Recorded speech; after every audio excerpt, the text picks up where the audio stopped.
Akala ko marami na akong namargahan. Pala mission failed kasi naka-diaper, kainis.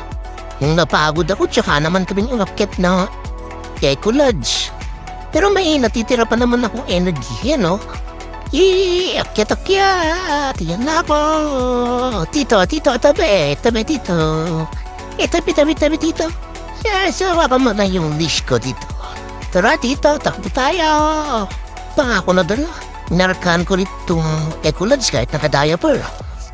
Hindi daw ako marunong bumaba ng hagdanan. Tignan nyo. Watch me. Bababa na ako. Bueno, yun. Bababa na ako. Di niya nawakan yung disco, ha. Lalayas na ako.